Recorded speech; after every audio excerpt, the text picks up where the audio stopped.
हमरा घर भर के लोग तोहके जानत रहे, हमर मम्मी पतोह तोहके मानत रहे। चोट घाव पलागी तो दुखाई काहे ना, चोट घाव पलागी तो दुखाई काहे ना।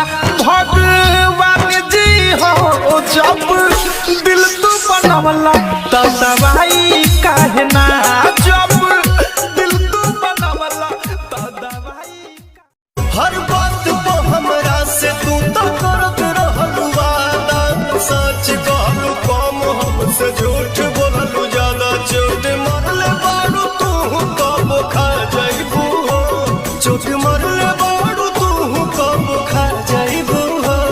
आँख से आँख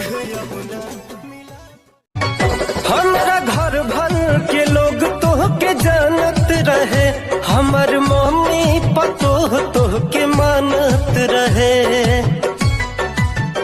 मुँह कवन लेके जाई ऐसन रात ना बितल जहिया बरसात न भइल, बहुत दिन हो गइल हो तुहसे बात न भइल।